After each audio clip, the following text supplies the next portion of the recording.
we're going to decode the entire project contracting and procurement, or C&P, strategy process. And to really wrap our heads around this, we're going to use slides in this explainer directly derived from the source material. Seeing these visual frameworks mapped out is honestly the absolute best way to grasp how a monumental project is controlled from day one. Okay, let's just dive right in. Here is our exact roadmap for the journey ahead. We're covering 1. The C&P Strategy Lifecycle. 2. Forming the foundational strategy. 3. Developing tactics and expanding. 4. Final refinements and FID. 5. Implementation and shifting roles. And finally, 6. Project completion and control. Starting with Section 1, the C&P Strategy Lifecycle. What's really interesting here is the chronological flow.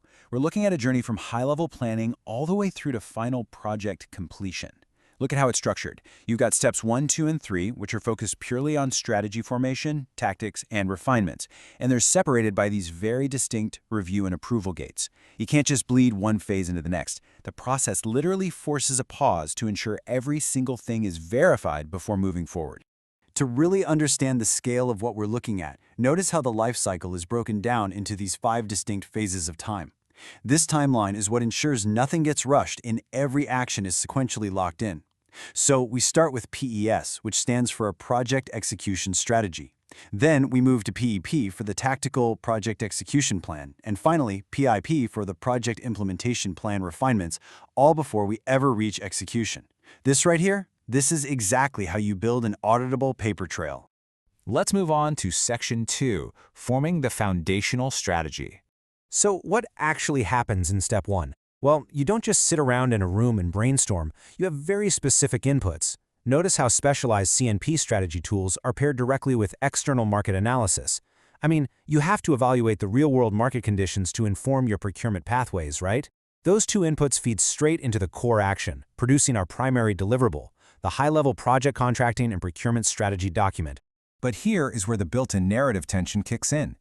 Ask yourself, what happens if this foundational plan is flawed?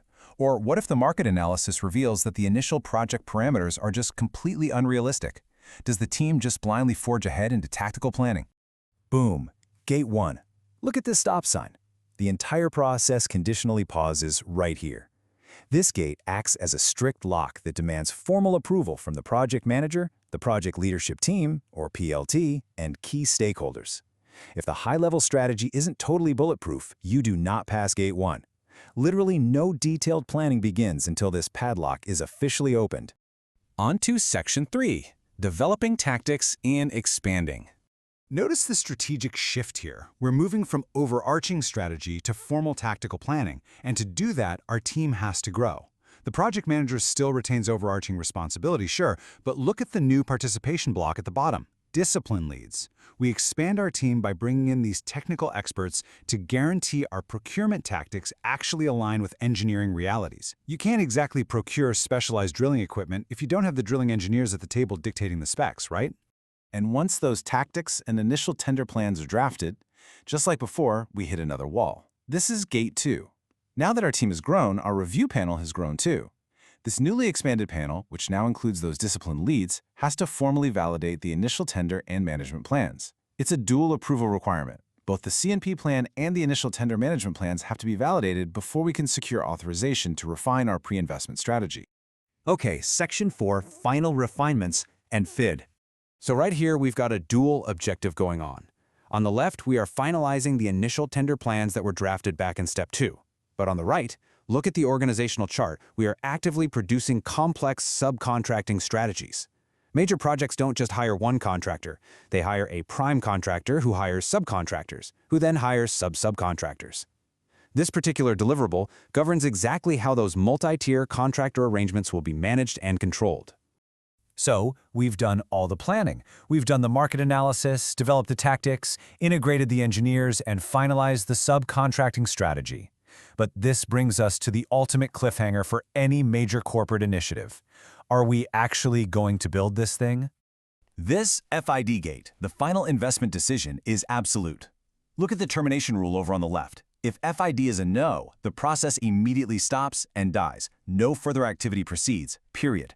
But an outcome of yes means the project is officially confirmed, the capital is released, and we definitively advance into full, boots-on-the-ground implementation. Which brings us to Section 5, Implementation and Shifting Roles.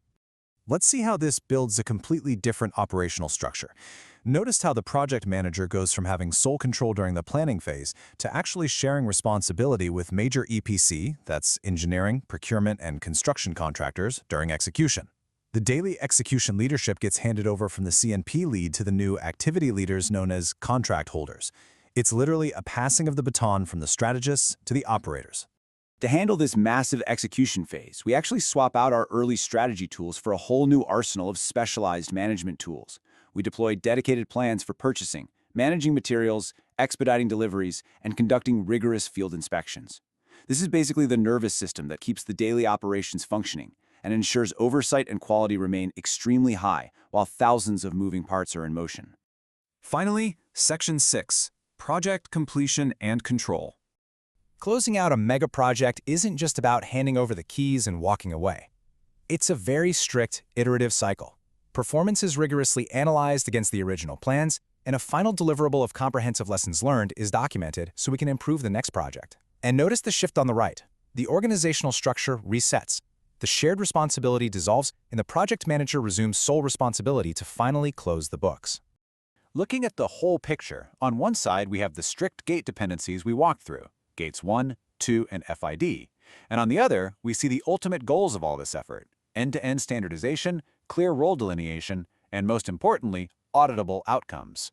The consistent application of these tools across the entire life cycle is exactly what generates a traceable, fully verifiable suite of procedures. I really want to leave you with this final thought. When you look at a multi-billion-dollar piece of infrastructure, remember that it's not just the concrete, the steel, and the engineering holding it together. It is this rigorous, step-by-step strategy process we just explored today. Without the discipline of these gates, tactical reviews, and shifting responsibilities, those investments would just quickly collapse under their own weight. So the next time you see a massive project underway, ask yourself, how robust is the invisible blueprint keeping the chaos at bay? Thanks for joining me on this deep dive, and keep your eyes open for the strategy hiding in plain sight. Download the free PDF work process guideline and flowchart from our website. See the link in the description. Thanks for watching. Please subscribe, and see you next time.